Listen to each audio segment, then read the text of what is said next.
నమస్తే, welcome to TVR channel. ప్రతి క్షణం నిరంతర వార్తా ప్రసారాల కోసం మీకోసం.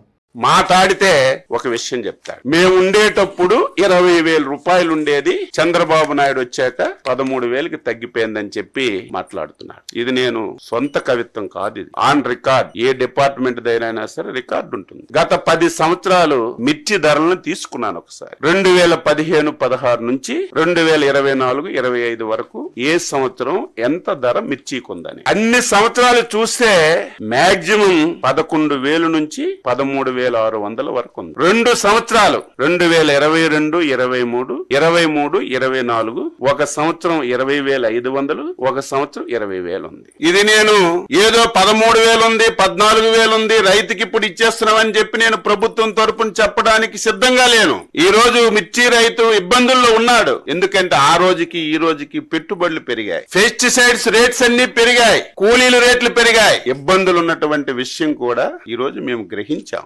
నీలాగా చేతులు కొట్టుకొని ముడుచుకోను, నీలాగా ఎవరో పేపర్ మీద రాస్తే చదవడము ఈ ప్రభుత్వానికి, ఈ ప్రభుత్వంలో ఉన్నటువంటి మాకు అవసరం లేదని చెప్పి తెలియజేస్తున్నాం. ఎంత తెలివైన వాడంటే జ్ఞానమున్న ఏ వ్యక్తి కూడా చేయడు. ఒక దంపుడు ఉపన్యాసం ఇచ్చావు కదా జగన్మోహన్ రెడ్డి, దీని ఒక్కదానికి నువ్వు ఆన్సర్ చెప్పు. ప్రభుత్వం మద్దతు ధర ఎప్పుడు ప్రకటిస్తుంది? మార్కెట్ లో ధర తక్కువ ఉంటే ప్రభుత్వం మద్దతు ధర ప్రకటించి ప్రభుత్వం వెంటనే ఇంటర్వ్యూన్ అయి కొంత డబ్బులు పెట్టి ప్రభుత్వం కొన్నప్పుడే మనం మాట్లాడాలి. ఎంత తెలివైన వాడంటే 9/1/2020 సంవత్సరం. ఇంకా అబద్ధం చెప్తే నేనేం చెప్పలేను. ఆ రోజుకి ఈ పెద్ద మనిషి ముఖ్యమంత్రి అని నేను అనుకుంటున్నాను. ఆ రోజు అగ్రికల్చర్ డిపార్ట్మెంట్ నుంచి, మార్కెట్ యార్డ్ డిపార్ట్మెంట్ నుంచి ఒక జీవో రిలీజ్ చేశారు. ఆ రోజు మధుసూదన్ రెడ్డి గారు స్పెషల్ చీఫ్ సెక్రటరీగా ఉన్నారు. ఆ రోజు రెడ్ సిల్లీకి ఈ పెద్ద మనిషి మార్కెట్ రేట్ ఎంత ఇచ్చాడంటే 7,000 రూపాయలు ఇచ్చాడు. ఈ పెద్ద మనిషి 7,000 రూపాయలు మార్కెట్ రేటు